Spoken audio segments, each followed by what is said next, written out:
vamos a poner en foco nuestro segundo tema, que también tiene que ver con la economía, por supuesto, porque hoy dijimos que nos íbamos a ocupar de la economía desde diferentes ángulos. Hoy se va a dar a conocer el índice de inflación, hoy a la tarde, tipo 3 de la tarde, 4 de la tarde, el INDEC dice, 4 de la tarde me dicen ahí, claro, el INDEC dice cuál es el índice de precios de este mes. Y la verdad es que uno ya descuenta que el índice no va a ir para abajo como el gobierno esperaba y quería, menor al de febrero, sino que va a ser, dicen las consultoras, mayor. ¿Y por qué? Y porque los precios volvieron a crecer, sobre todo el precio de los alimentos. No sé qué está pasando ahí. Lo tengo en línea a Miguel Calvete, es el presidente de INDECOM, Instituto de Estudio de Consumo Masivo. De ese tema quiero hablar, del consumo. Hola Miguel, ¿cómo estás? Buenas tardes. A ver si está ahí Miguel. Miguel Calvete, Sí, ¿estás ahí? Ahí está, ahí te escuché. A ver. ¿me escucha? Ahí sí, ahí está. Perfecto. Gracias por atendernos, Miguel. No, gracias a ustedes. Bueno, empecé hablando de la inflación, que hoy se va a conocer el índice, ¿no? Y que todo indica que va a ser más o menos 3%. Eh, Sí, efectivamente a nosotros nos está dando, desde el Instituto de Estudios de Consumo Masivo, nos dio esta semana el resultado de un 2,7%. Obviamente esto está eh, impulsado fundamentalmente por el tema, como vos bien decías, del precio de los alimentos. sí, En el caso de frutas, en el caso de verduras, hortalizas, hubo un incremento de un 13%, en el caso de alimentos y bebidas un 4,7%, y también generó mucha presión en este indicador del mes de marzo el tema de educación, que fue un cinco sí, coma dos por sí. ciento. Obviamente en el mes de marzo computa la canasta escolar, que eso genera presión también sobre el índice. Si analizamos en el caso de alimentos los puntos de venta de cercanía, es decir, los puntos de venta de proximidad, almacenes, autoservicios, supermercados chinos, despensas barriales, que es donde compra el 70% de la población, Sí. no nos olvidemos que los sectores de menos recursos, juntamente con todos los sectores medios aspiracionales, compran en lo que es cercanía. Ahí el promedio general ponderado nos da un 2,9%, nos da todavía un poco más. Pero ¿por qué, Obviamente, Miguel? sí. Por qué suben los alimentos? Ahora sí, si evidentemente ahora después te voy a preguntar del consumo. El consumo está frenado, ¿no? ¿Por qué sube? A ver, ahí fundamentalmente lo que estamos viendo es bueno, cierta inestabilidad que se ha dado, una expectativa, una sobreexpectativa en función de lo que va a ser el refuerzo de lo que es las reservas del Banco Central, una mala comunicación por parte del gobierno también. La verdad que el gobierno ha sido un poco pendular en la forma de comunicar, y esto obviamente lo leen los mercados, y en esos mercados están los grandes productores de alimentos. Sí. Sin lugar a dudas, no obedece este aumento a una sobredemanda, porque como vos bien decías, hay un amesetamiento en la demanda, hay una compra por parte de los consumidores que es mucho más mesurada, mucho más racional a la hora de comprar. La compra es mucho más planificada, y de hecho sigue habiendo una retracción muy fuerte y muy marcada. Sí. Eh, Como no debería haber razón. Como tampoco el hecho de la volatilidad del dólar, ¿no? ¿Por qué? Porque prácticamente el 75% de todas las industrias de alimentos, bebidas e higiene, como muchas otras industrias de bienes durables, Sí. han armado su estructura de costos con un dólar que va entre 1.500 y 1.800 pesos. O sea que Y entonces, tampoco debería claro, ser. O sea que vemos que hay mucho contenido especulativo. claro. Es decir, vos me dijiste, los precios se adecuaron a un dólar que iba a estar y que al final no estuvo, 1.800 pesos, el dólar nunca llegó a eso, está en 1.300 y los precios no bajaron.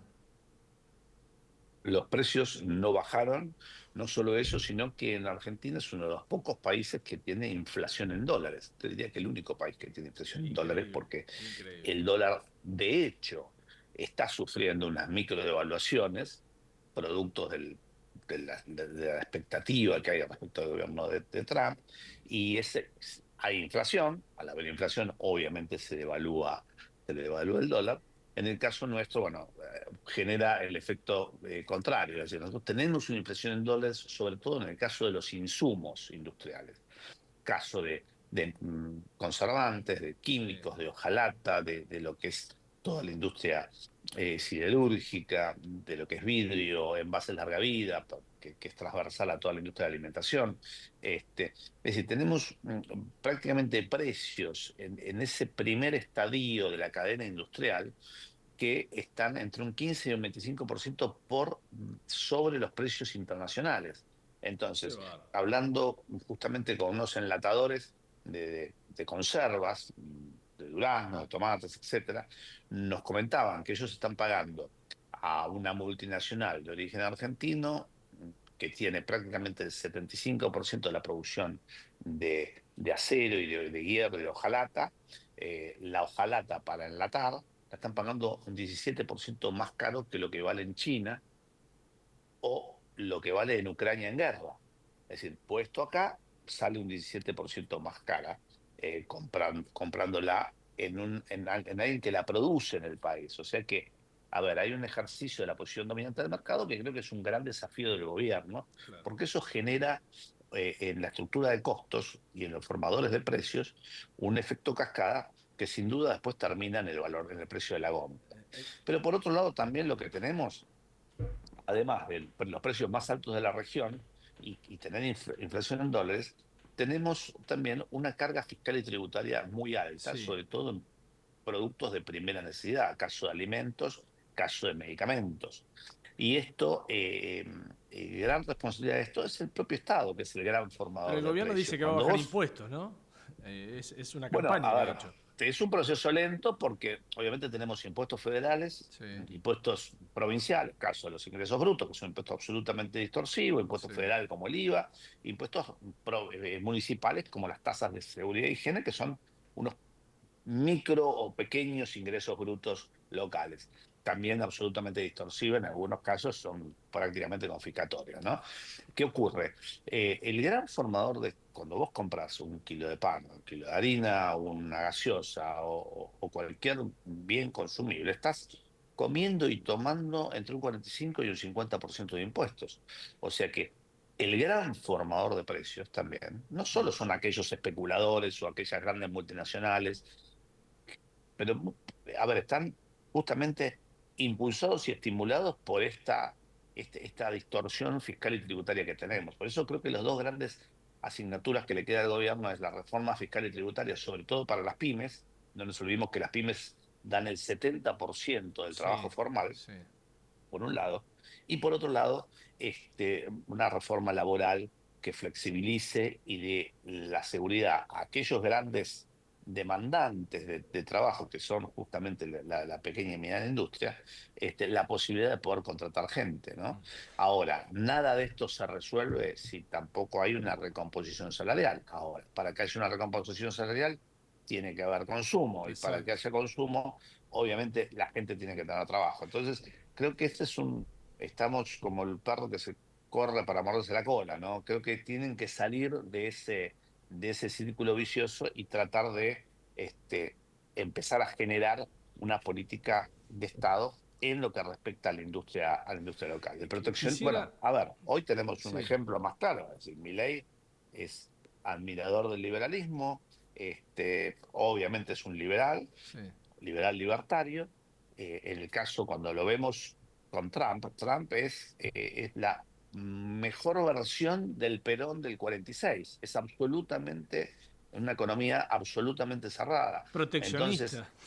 proteccionismo absoluto, y eso lógicamente va a perjudicar a muchos, también va a perjudicar a Estados Unidos, pero creo que hay que definir muy claramente cuál es el proyecto de país, cuáles son las industrias estratégicas que queremos que se desarrollen, en las cuales tenemos expertise, Sí. y cuáles son las que no. Pero, Entonces, si Miguel, sabemos que no podemos hacer teléfonos celulares, sí, bueno, no financiemos claro, o no subsidiemos la telefonía celular, porque para eso lo hacen en China. claro. Ahora, si sabemos que en el sector agroindustrial, todo lo que es tecnología agropecuaria, y todo lo que es industria del software, industria del conocimiento y demás, somos buenos, bueno, apuntemos a esto y tengamos un proyecto de raíz, ¿no? El Miguel, resto se sí, importa sí. y se exporta para lo que realmente servimos. No me quiero ir del consumo, porque quisiera que me expliques, a ver si lo podemos entender. ¿Por qué si Coto, Carrefour o la despensa de la esquina, o sea, en Belgrano, donde yo vivo, vende menos, todos los meses vende, el consumo no se recupera? ¿Por qué suben los precios? Porque si, a ver, si yo veo que no tengo tanta oferta, o sea, o tanta demanda, para decirlo correctamente, bueno, yo debería bajar los precios para ver si la gente me compra y me saco los productos de encima. ¿Cómo reaccionan? ¿Cómo piensan los que manejan un supermercado grande o uno chico? Bueno, en el caso de los grandes distribuidores, los grandes cadenas de supermercado, obviamente validan validan el producto en función de la demanda del cliente. Hoy no hay demanda, lógicamente se amesetaron los precios. Si bien no hay deflación, sí hay una desaceleración muy marcada de la inflación. Hoy se dio por temporalidad una presión muy fuerte en el caso de carnes y productos lácteos, por ejemplo. En el caso de productos lácteos, por lo general, cuando termina el verano, comienzan a aumentar porque el ciclo productivo de la vaca, por esas cosas de la naturaleza, es mucho menor que en el verano. Sí. Y en el caso de carne, por el faltante, es decir, se disminuyó mucho el rodeo, hay un proceso de recuperación y no hay tanta oferta de carne en el mercado, más allá de que se exportó más de la cuenta. Ahora, el resto de los productos acompañan en función de una especulación y realmente muchas grandes cadenas de supermercados están validando esos precios en función del cliente. Es decir, el cliente si lo compra, está validando el aumento. ¿Qué va a pasar? Y, Va a caer más el consumo claro. en estos 3 meses, el próximo trimestre, y seguramente van a volver a adecuarse y acomodarse los precios. Que eso es diferente a todas las presiones estacionales del sector fruto hortícola, del sector lechero o el sector de carne, vacuna, aviar o porcina. Mm. Un poco la explicación es esa, pero más allá de eso, siempre encontramos componentes especulativos. Una de las explicaciones que nos dan Sí, es a ver. justamente la amortización de los incrementos que hubo en el caso de energía, en el caso de combustible, en el caso de distintos La actualización de las insumos. tarifas, digamos.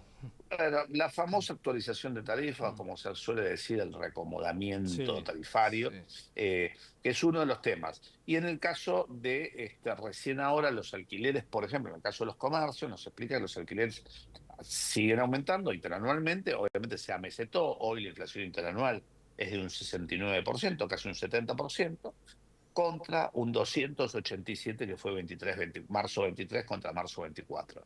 Claro. Marzo 24 contra marzo 25, bueno, se bajó un tercio. Ahora, más de un tercio. Ahora, ¿qué ocurre? Más allá de eso, para que haya una recomposición, necesariamente una recomposición de consumo tiene que haber una recomposición de salarios. Y hoy el salario, si bien el salario privado, formal, empleo formal privado, superó en algunos sectores a la inflación, Sí. y algunos sectores jubilados, en este último trimestre, lo superó por un 0,5 o un 1%, venimos con una caída de entre 14 y 22% interanual de poder de compra. Razón por la cual, para poder llegar a tener ese mismo poder de compra, tenemos que pasar entre 12 y 18 meses. Uf. Eh, ¿Y qué come la gente, Miguel? Porque ayer escuchaba testimonios de mis compañeros entrevistaban en TN a la gente que, bueno, que iba a trabajar y que en algunos casos testimonios duros, ¿no? Donde la gente decía, yo no puedo comer carne. ¿Qué come la gente con esta baja de consumo? A ver si podemos establecer cómo se las arregla el ciudadano medio. Bueno, a ver, lo que hay, obviamente esto creo que afecta a todos los niveles socioeconómicos, sea cual fuere el nivel. Hay un cambio de hábito en el consumo, hay un comportamiento diferente en el caso del consumo, hay un consumo, como te decía, mucho más racional, mucho más planificado, mucho más mesurado, Sí. pero hay un crecimiento muy fuerte de algunas categorías de productos que lógicamente nos llaman la atención y encienden alertas, ¿no? Y alarmas. Caso, por ejemplo, de todo lo que es derivados de harina, los productos farináceos siguen sosteniendo la venta, es decir, se siguen manteniendo. De hecho, hay sobreoferta y son los productos que más aumentaron, pero a su vez son los que hoy tienen mayor participación en la canasta de alimentos, caso de fideos secos. Pero después analizando categorías, por ejemplo, como desayuno y merienda o como snacks, Sí, que son sí. alfajores o distintas o galletitas, etcétera. Ahí lo que vimos es un crecimiento también muy fuerte y 4 de cada 10 hogares de sectores de menores recursos, sectores medios aspiracionales, están supliendo, al igual que cualquier trabajador, ¿no? Que está todo el día fuera de su casa y vuelve para cenar, se va desayunado o no y vuelve para cenar, está supliendo con una colación una comida principal. O sea 4 de que cada 10 en dijiste. 4 de cada 10. Esto es un estudio que hicimos para el Observatorio de la Universidad Católica, que bueno, es Sí, el sí, Observatorio de sí, Pobreza, sí. que más allá que haya bajado la pobreza, baja en función de que está atado, la pobreza, la medición de pobreza se hace prácticamente proporcional a las mediciones en función de los picos inflacionarios, ¿no? Exacto. A mayor inflación, Más mayor pobreza. gente Sí, sí, queda en la línea de pobreza, sí. a menor inflación, la gente vuelve a subir por sobre esa línea de pobreza. Ahora, que no quiere decir que no sea pobre. Muchas veces Claro. cuando dicen, no, bajó la pobreza, no, no bajó la pobreza, bajaron los indicadores, cambiaron los indicadores, pero vos Eh, tenés hoy prácticamente un 70% de los trabajadores que están por sobre, formales, por mm, sobre línea de pobreza, pero tenés casi, es un poco menos del 70, casi un 35% de los trabajadores formales que están por debajo de la línea de pobreza. claro. Entonces, Eh, es decir, hay muchísimos indicadores, la forma de mediciones son muy diversas, pero hay algunos parámetros que son generales. Caso, por ejemplo, inflación versus pobreza. sí. Dijiste entonces, 4 de cada 10 reemplazan una comida, un almuerzo o la cena, por una colación. ¿Eso qué es? ¿Es Exactamente. un yogur o una galletita, un Sí, hizo un alfajor? alfajor. Es decir, ahora, por ejemplo, se disparó la categoría de venta de alfajores. Argentina, más allá de que es un producto local, Sí, prácticamente en 10 años se duplicó. En una década se duplicó, que es algo muy grave, porque no es que se duplicaron la cantidad de chicos que van al colegio con un alfajor en la lonchera. sí, En sí, sí. realidad es el nivel de consumo. De hecho, a ver, nosotros que peinamos algunas canas, por Sí. lo menos yo, Yo también. vos no tantas, Sí, bastante, sí, sí. teníamos 5 marcas de alfajores cuando íbamos al Sí. kiosco. Ahora hay, no sé, Eh, ¿cuántas hay hoy? no, 30, 40. hay más de 40, sí, 43 marcas creo que Mira son en vos, total, mira vos. sin contar las regionales. O sea que es un producto que evidentemente, al igual que el fenómeno de la reduflación que también se ha dado, la reduflación es la reducción del contenido de los productos, es Sí, decir, de tener X cantidad de galletitas, vos tenés 78 galletitas, ahora tenés 70, es decir, se han reducido visualmente el packaging es el mismo, pero vos tenés menos productos para consumir. claro. Y eso Y se utiliza mucho, sobre todo las grandes compañías, para cubrir procesos inflacionarios. exacto. Esto del, si llevas el segundo al 50, el tercero al 20, no sé, esas ofertas que hoy ponen, sobre todo las grandes cadenas, ¿no? ¿Qué hay detrás de eso? ¿Eso es conveniente, Miguel? Seguramente es porque no venden, ¿no? Entonces están tentando a la gente. Hay gente que vive de promociones, ¿no? Yo voy a comprar las promociones, a ver qué sacaron hoy, compro eso. ¿Salgo ganando? Bueno, a ver, a veces sí, es bueno analizarlo, porque hay que ver el precio de unidad. Muchas Sí. veces esas promociones, cuando uno va a comprar al chino de la vuelta, resulta que es más barata la unidad que, Exacto. que el combo de promoción. Suele Claro. pasar. Por Sí. eso hay que tener mucho ojo en eso. Son políticas comerciales, obviamente, para de loyalty, ¿no? Para fidelización del cliente.